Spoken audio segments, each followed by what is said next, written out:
Welcome everyone. Thank you for joining us at e-KLESF 2022. I'm Dr. Ong Kiaju from University Tunku Abdul Rahman, Utah. Today we are presenting a webinar titled Immersive Technology for Medical Science. Just a little housekeeping before we start. If you have any questions, please type them in the chat box in your Zoom. We will bring them up during the Q&A session at the end of this webinar. Dear participants, please fill out the sign-in form in the link posted in the chat box. Without further delay, let us turn the time over to Dr. Aloysius. Yeah, okay. You can hear me? Don't.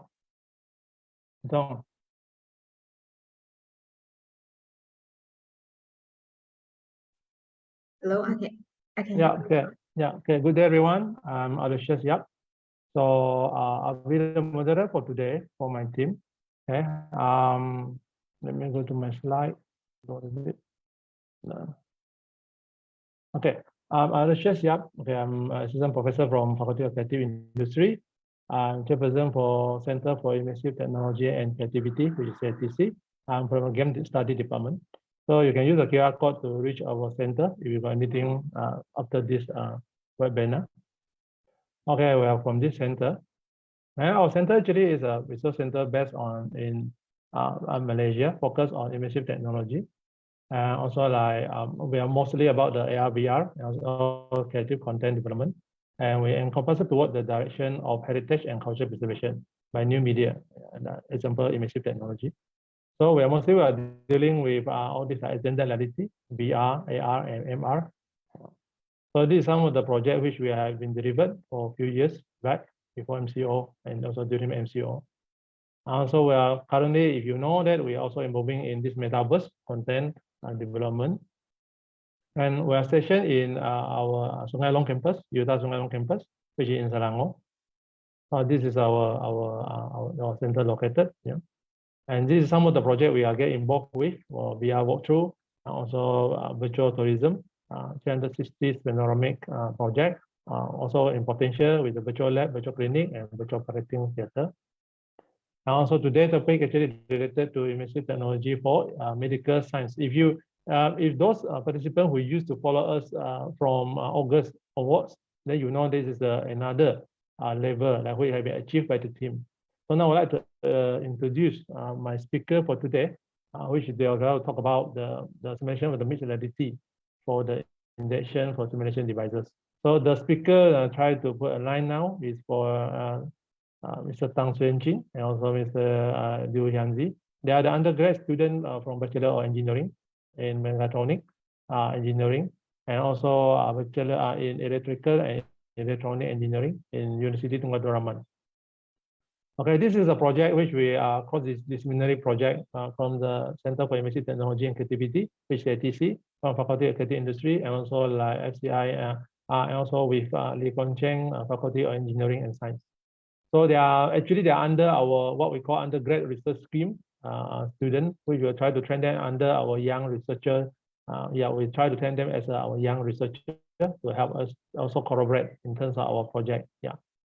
So this is some of the activity we went through last time from 2021 to 2022. Mostly we are using online for meeting. And also they also participated in this Pertandingan Usahawan Inovasi 2022 in 28th to 30th of November, which they managed to go for semi-final. And also for this iPharmathon 2022, later on they will try to discuss with you guys about this more furthermore. Anything else they can ask after the sharing later on. So now I would like to pass it to Xuanqing and also Yanzi, and the floor for yours. Xuanqing, Yanzi.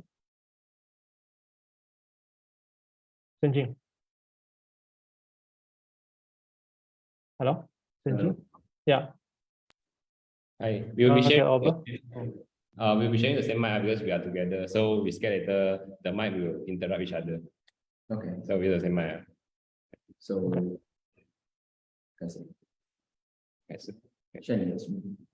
Hold on, let me share my screen. There's can you guys see? Can you all see? Yeah. Okay. Can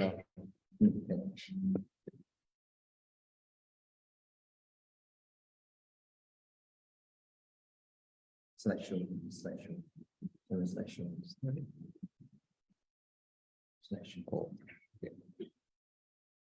Okay, so good afternoon, everyone. So my name is Xuan Qing, and the person beside me is Yan Zhe.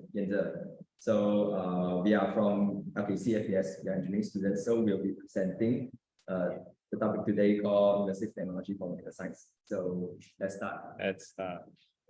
So basically, we like Dr. Aleshos has said just now, we just finished our iPharmathon 2022. So basically, it was a hackathon, something like a hackathon, but you have to solve something related to chronic diseases. So it was quite challenging for us because we are engineering, right? We know nothing about medical students, and the medical students side they also just started their medical years only. They're only year 1 to year 2. And over there is actually a lot of experts. Some bring their PhD projects, some bring their thesis and very big assignments, like cancer test kits, everything, and we have nothing at all. We literally have nothing at all. But thankfully, we went when we go there, there are a lot of boot camps to guide us, and also they assign a very experienced mentor, which is Nick. He's from QMed Asia. He's very experienced entrepreneur. He gave us a lot of good and important guidance to our solution. So with their helps and assistance, we can get into the competition smoothly. So thanks to all of them. Also thanks to the Utah side, Dr. Aleshos and Dr. Afni, Dr. Tauzin and everyone. So basically over there we have boot camps and we did brainstorm and everything. And and then we also have to do some very impromptu what is that? Idea generation and the lecturing and everything. So have you been changing? Okay, so I will just share about experience that we joined during the iPharmathon 2022. After receiving the champion trophy in the ceremony, so we actually talked with the organizer of the event about the commercialization of the healthcare products. So from there, we actually know about healthcare industry is a very highly and regulated industry. And from there, we believe that our engineering expertise and mindset is very matched with the healthcare industry. And that's why we are here to present about our product today. So, and by the way, the food at the hotel was really good and tender. So it was one of the things that kept us moving forward as well. Okay, so without further ado, okay, so Yan Zhe, I heard about you had blood donation. You went to a blood donation campaign yesterday. Yes, so I did. For me, it was really good, but it was not that good for my dad because my dad is a bit obese, meaning his hand is a bit thick than average person. So because of this, the doctor find it hard to find the veins. To get the blood cannot inject properly. He cannot put the needle properly. So end up he have to find he have to poke the needle inside many times, insert many times, then only can find the veins and do the blood donation. So this is not good because blood donation, I think blood donation requires a lot of people to come and do this blood donation. So people, if those people they have a bad experience in blood donations, then they're probably not coming back over time. So in the future, then the number of blood donation might be decreasing. So it's a bad thing that can happen to this industry. So basically, what the problem we're going to solve here is the venipuncture failure problem. So research has found that 5 out of 10 people have suffered venipuncture failure. Venipuncture means you do the puncture in the needle insertion in this area. They call it venipuncture. So this problem is very bad because 5 out of 10 means in this room there are like 30 people, then around 15 of us will suffer from this. So we try to solve this and try to get a solution from this problem. And secondly, another research also found that emergency room practitioners, 87% are not confident during injection because probably emergency rooms, everything is going very quickly. And if you do things quickly, and maybe the patients that have some injuries on their body and their arm, it makes the needle insertion even more difficult.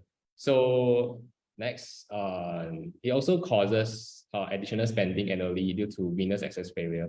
When you cannot do injection properly, you need some other devices and other solutions or send to other places to do injection. For example, we went to later we'll talk more about it. We went to a kidney dialysis center. So these kidney dialysis patients, they have to inject their veins to do the dialysis. So when the practitioners, they cannot do the injection properly, they will destroy, they damage the veins. So when most of the parts of the veins are damaged, they cannot do the insertion anymore, meaning they cannot do the dialysis at the dialysis center anymore. So they have to send the patients to back to the hospital or somewhere else to do insertions on other areas of the body.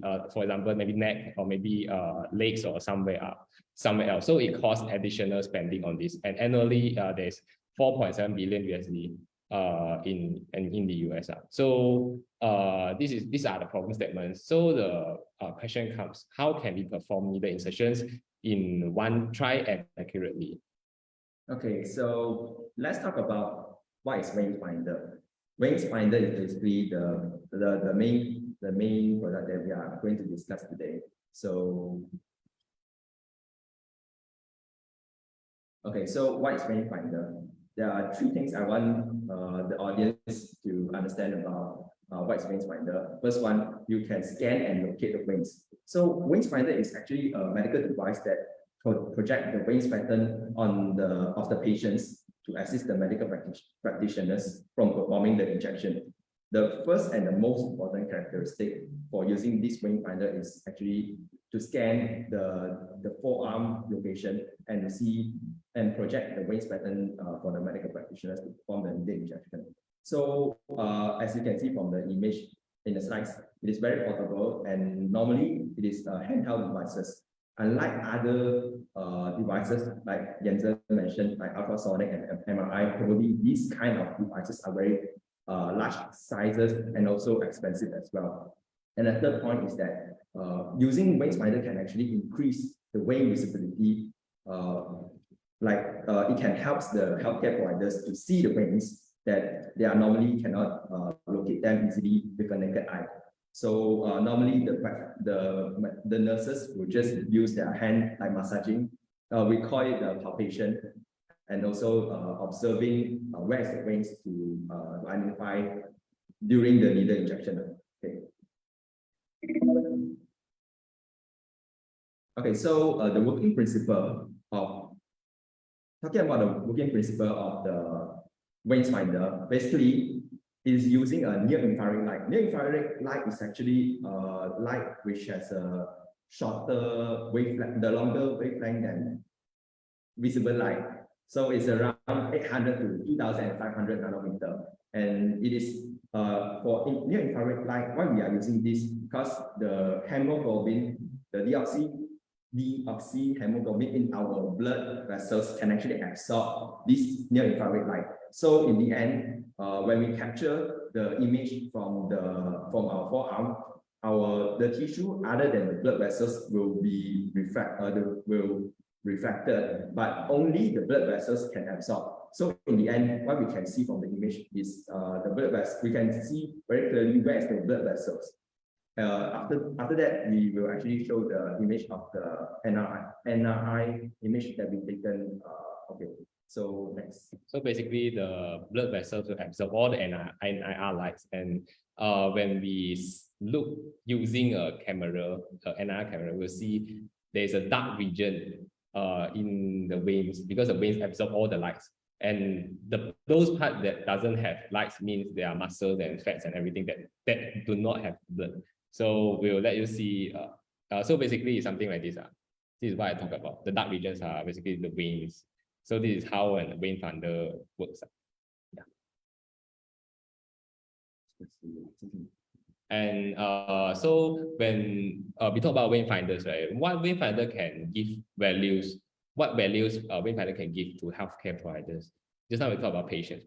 So patients reduce pain. We reduce the possibility and likelihood of forced injection. But what about healthcare providers? So basically, in the first one, it can increase reputation of healthcare facility. It sounds very weird, but there is actually research that found that actually 83% of patients, they don't mind traveling extra 14 miles. 14 miles is super long, from here to like I think can go from Kajang to KL. So they don't mind traveling such an extra distance to find a hospital with Wayfinder. So it actually provides a very good value to the health facilities. And secondly, it also speed up process of many functions. Like Xuanqing said just now, we don't have to massage. We don't have to do the finding the veins anymore. We can straight away look into the shape, and then the nurse can just find the veins.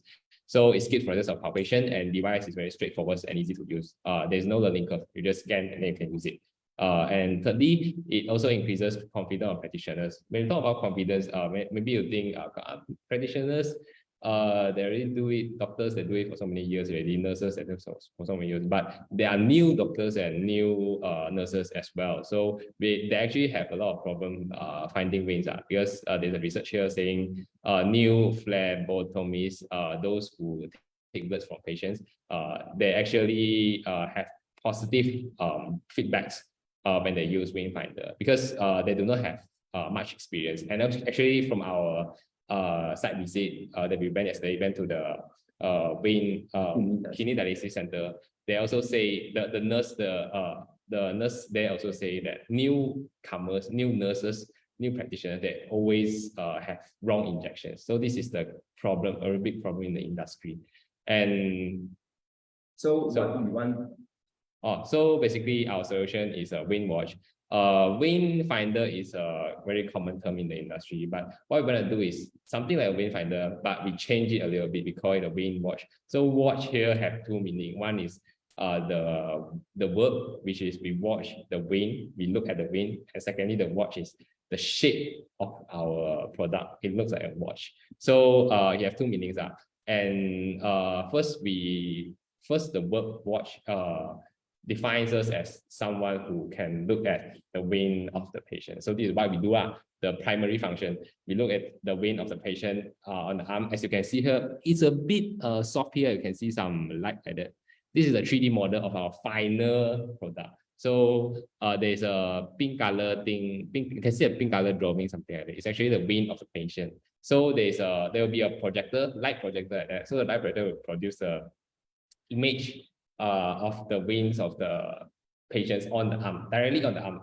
So the doctor can directly see where are the veins, and then he can just put the needle in directly. So if you want to have a interactive 3D model, you can scan this, and then you can look at the model or these links. Okay, so the features of vein watch is as follows. First one is it's also easy to use like other vein finders. You just fit it like a watch on the patient's arm, and then you can use it. Just click, and it will shine the light and show the veins. And secondly, we also apply some very cutting edge technology. It is a deep learning extraction feature because these vein finders, right, they have a common problem, which is because we have so many veins in our body, in our arms. So sometimes those small veins, which we do not want, because we only do injection in big veins, larger veins. So small veins will disrupt the image. The image will be full of small veins, and it will confuse the user. You cannot differentiate between the small and large veins. So we want to use deep learning to cancel out all the small veins and leave only the large veins. And thirdly, it is suitable for every arm size. So these two are actually a sliding bars. These two are sliding bars. So if you are using it on children, then you can make it smaller for children. So fourthly, it's easy to use. So you just wear it like a watch, and that's all. That's all for the usage. And the prototype material cost, it will not be too expensive.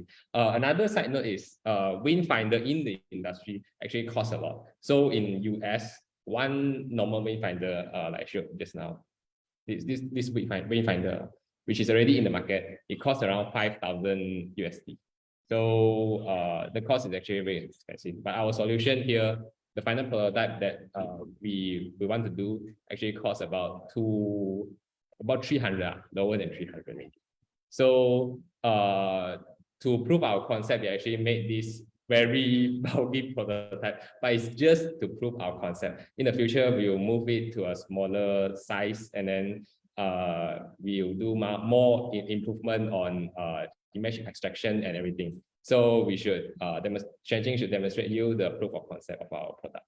Okay, so first of all, this is the concept of our prototype. So we actually build it using wood. It's very we made it Traditional. We made it very traditionally lah. So as you can see, the size is a bit like a box. Compared with the market available, they are very small size. But this is just a prototype. We want to prove our concept only.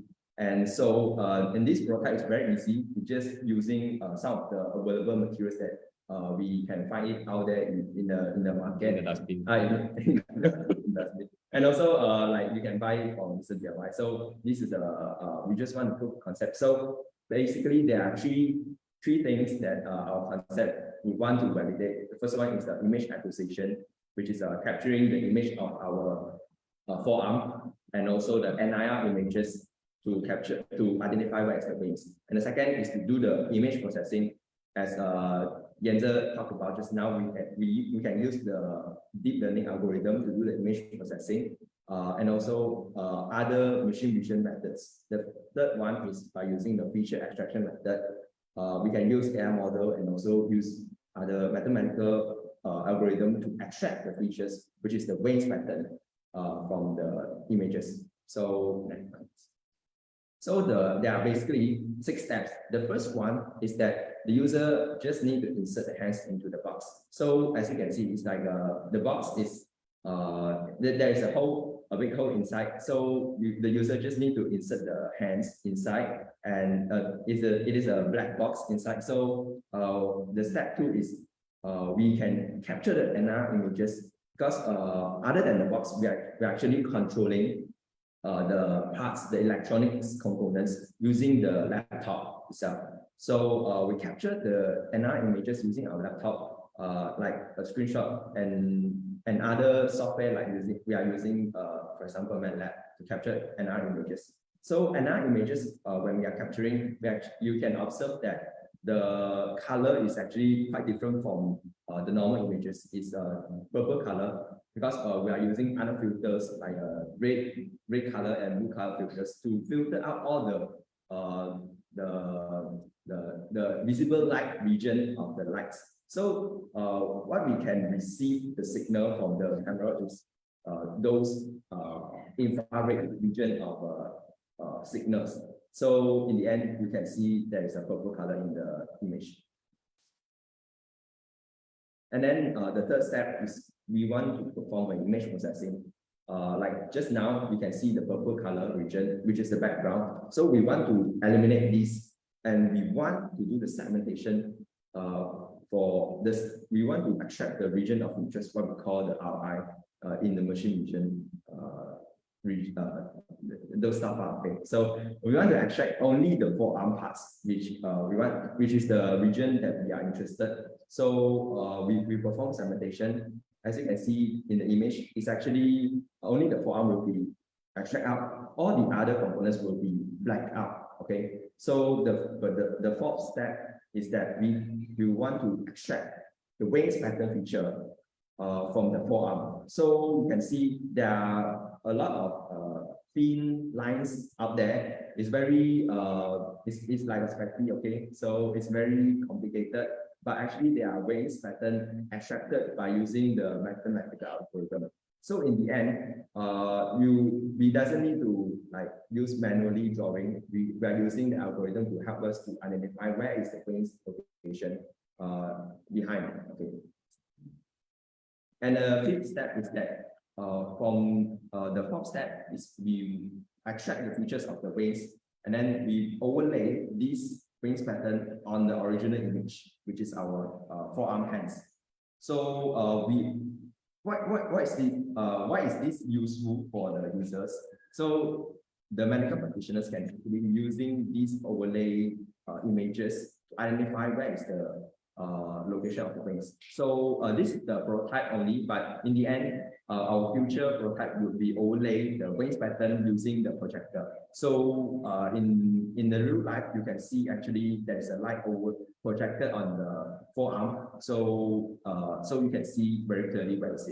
But in this prototype, we just did it on the step 6, which is displayed through the laptop screen. So we have done a product that has to be used on a user. So the problem, so what I want to do now is we want to check whether it is really useful for our user or not. So what we do is we went to we went to see our very experienced Dr. Torzin. He's clinical associate professor, development of preclinical science, faculty of health medicine. He's a very experienced lecturer in Utah also. So he gave us some reviews on our prototype with the box we have done just now. So this is his these are his comments.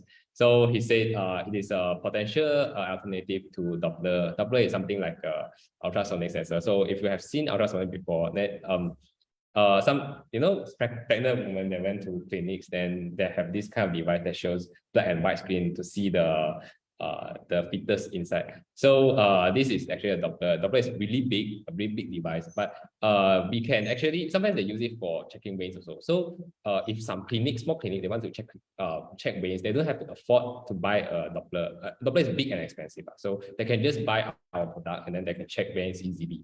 And yeah, and it is also a very painless methods to do vein checking, and also it is also suitable for some blood vessel diseases such as peripheral artery disease and venous insufficiency. So basically, in layman terms, this disease causes the vein to be smaller and bigger. So because the blood pressure in the veins are lower when you have these diseases, so it's even harder for practitioners to find veins. So our solution will come in handy to help these problems. So secondly, the advantages can be that it can be smaller. So like I said, it's not smaller and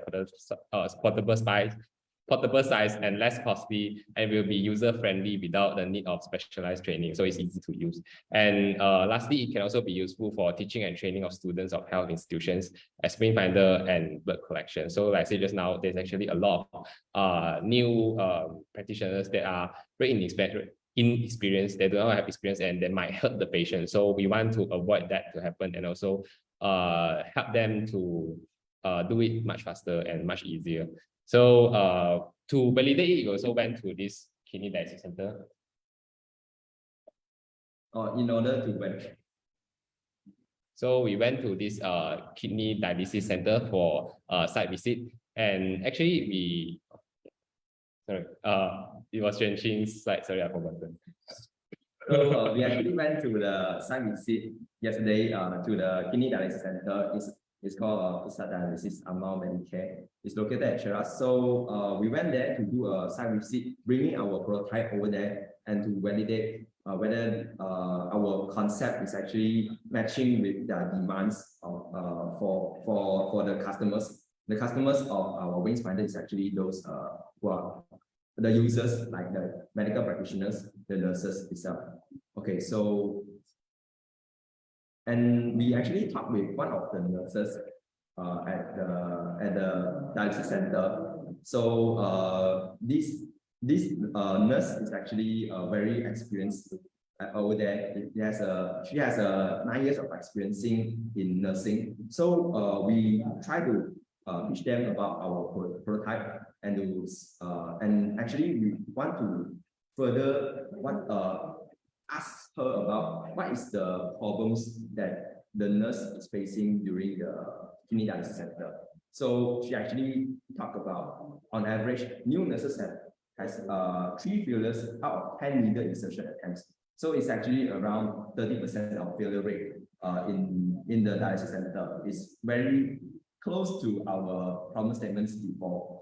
And the second point is that new dialysis patients are more prone to needle insertion failure, because those patients who are just came into the dialysis center, they haven't do the what's that called, the fistula. Yeah. So basically, without the fistula, those dialysis patient when the nurse want to do the insertion, they can actually just do the insertion other than the forearm, they need to do on the neck or the chest part. So it's actually would cause further discomfortable to the patient, like compared to the forearm part, because other parts is not that comfortable as compared to the forearm parts.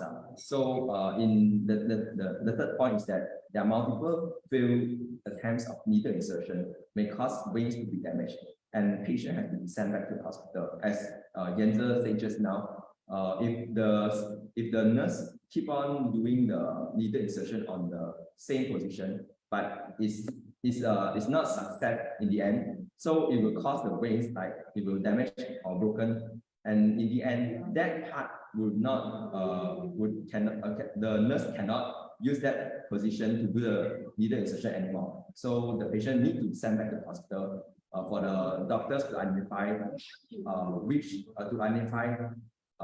because in the end, if the patient didn't send to the hospital, it would get something infections, so it's causing a life damage to them. So the patient's needle insertion is actually very dangerous.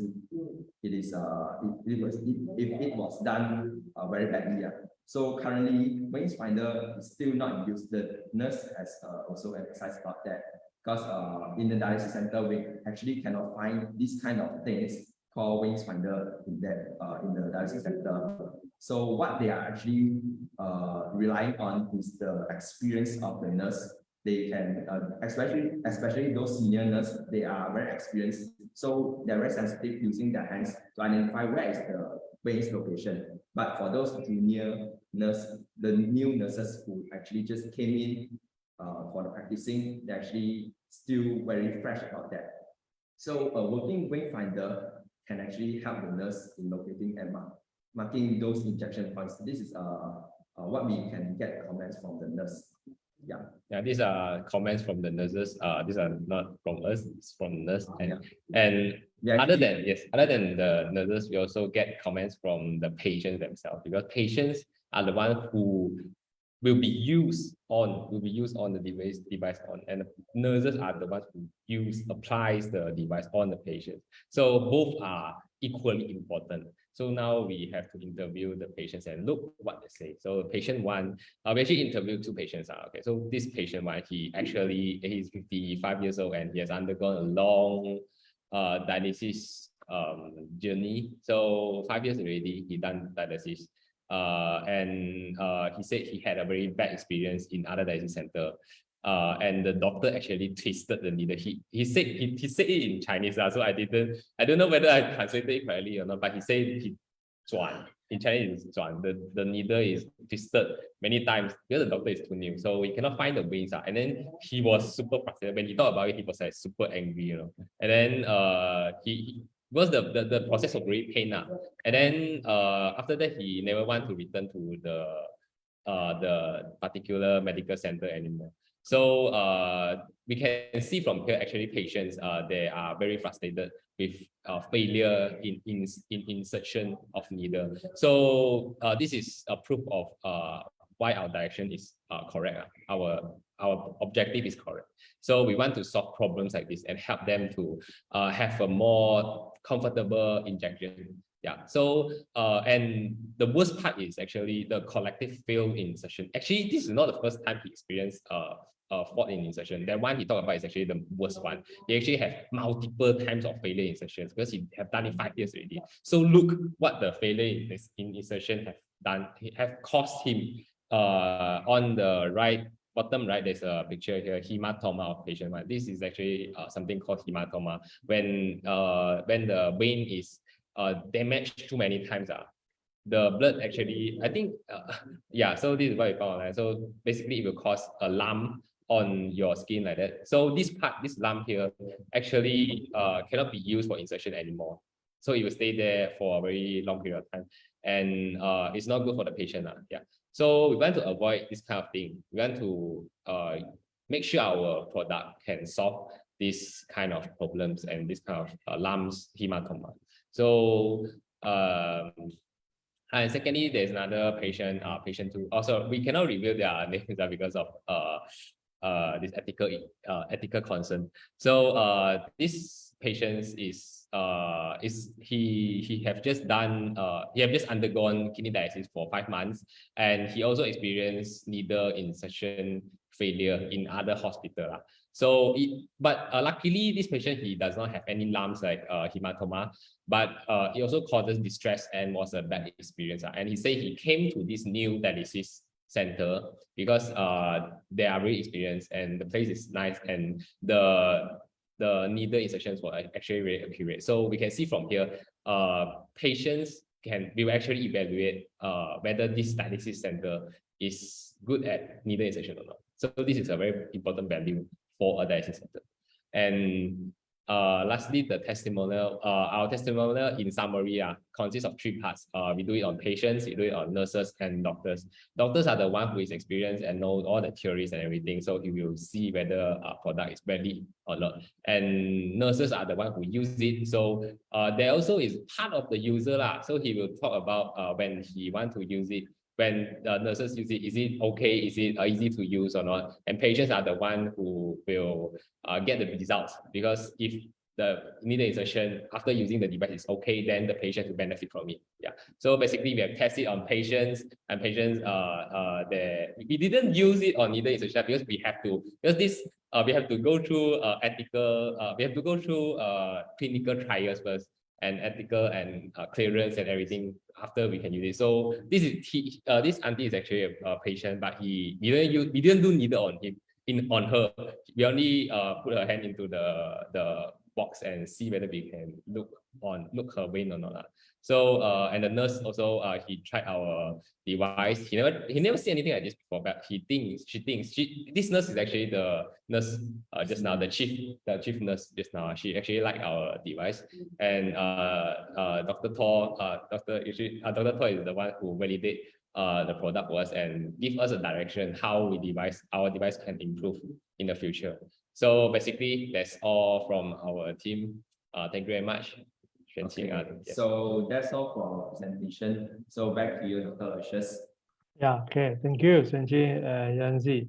It's a very good sharing for today.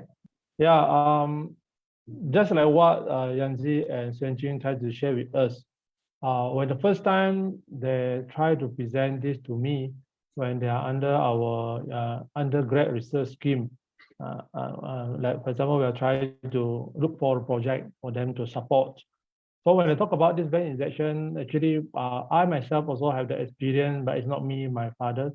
I used to be my father's for I think 3 months in the GH. And then the way how I saw those nurses and those nurses try to find a vein for him to do injection, it says it's very, very bad. That I seriously always hope that I can have an opportunity to contribute or to look for someone like Yanzi and also Xuanjing and the team to help however we can find all the resources and experts to join. For example, we would like to thank Paul Tauzim and also Dr. Anif team and also FNHS team to support this project. But this is not a very it's something which we seriously try to look into for years. That at the beginning we concept. If you follow us since August, 19th of August 2022, when Xuanjing and Yanzi and the team try to present the concept on how we try to go about it. So today, 10th of December 2022, after 4 months, then you can see this is a new update.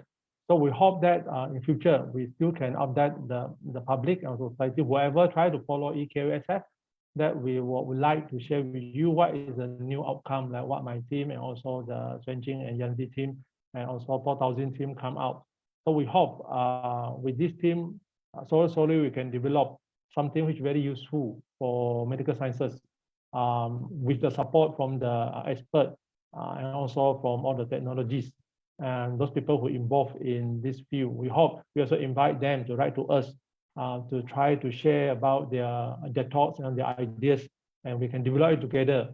We can count on your resources and our resources to combine together. We welcome all the suggestions, also the ideas to see how we try to go from here. Okay, So this is from our team. We are trying to, from Senjing and Yanzi, try to update you all after 4 months. I also went through all the pitching and presentation, and I would like to congratulate them again for their achievement in iPharmathon. So I hope that they'll continue, try whatever is necessary in this field. So, okay, so now I opened out for the floor for Q&A. Okay, yeah, Datong, now I think it's the time for us to do Q&A. Datong. Can you hear me? Yeah.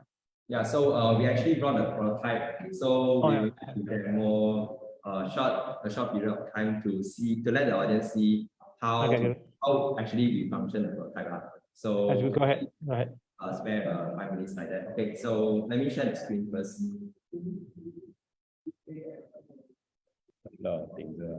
Okay, so this basically is my screen currently. So as you can see, this the hands currently who is inserting to the camera is Yen's hand.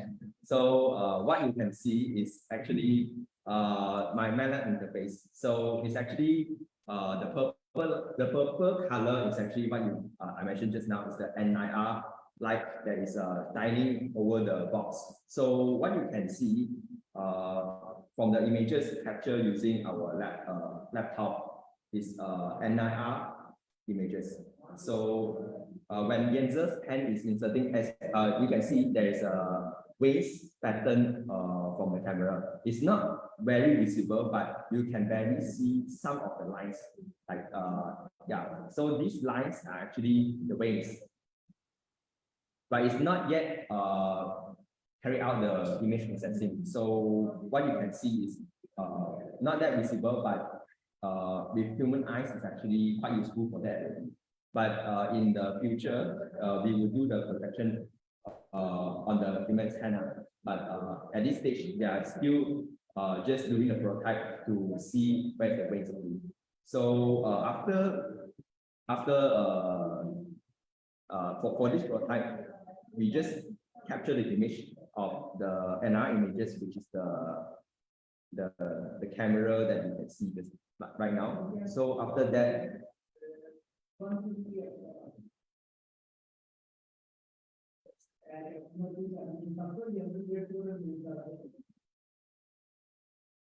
so the results is something like this. And so the left-hand side is actually, we do the segmentation.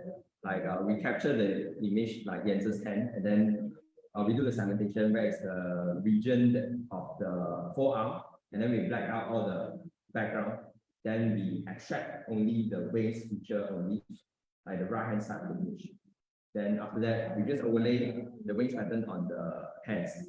Okay, so that's basically the prototype that we have done in the last few months ago. Okay, so that's all. Back to you, Dr. Aloysius.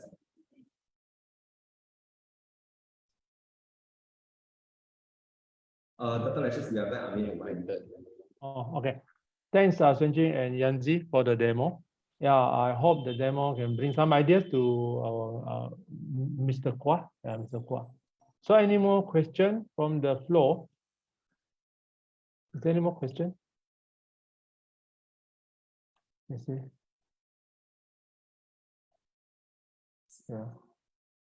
Thanks, Prof. Tao, to share with Senjing and Yanzi. Well presented, awesome. Congratulations. Yeah, thank you, Prof. Tao. What else?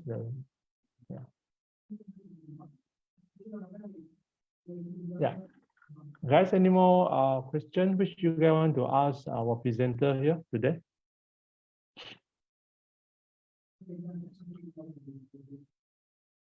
Anyone else? Any question from live streaming in Facebook? Is it?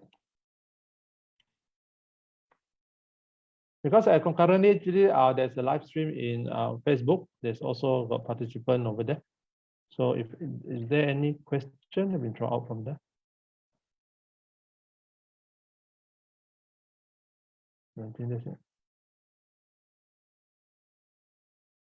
Any more questions? MC side, Dr. Wong? Okay. So don't say there's no question on the FB. Okay. Thanks, Divabharati. Yeah, thank you. I hope you guys can get some information from the team. So, and then please follow up with us and also try to involve in e-KLESF Facebook for the update that we got any new thing come out. I hope you guys can come in to join and then to see what is our new update from Xuanjing and Yanzi. Okay. So I think that is from my side. Thanks, Xuanjing and Yanzi, once again. Congratulations for the presentation. I hope you guys will try in future. Yeah. So back to you, Datong. Yes, Dr. Aloysius. Yeah. Thank you. Okay, dear participants, kindly fill up the sign up form and feedback form after the webinar. We would like to take a group photo with everyone in this webinar. Please turn on your camera and stand by. Okay, ready?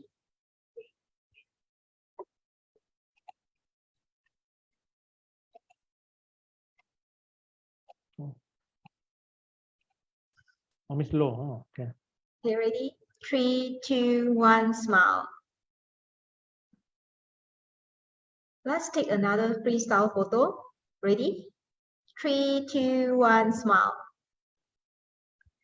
Okay, Dr. Aloysius and his team, is there anything that you would like to cover before we wrap up? Xuanjing, Yanzi, what is the last advice or anything want to share with the public? Yeah.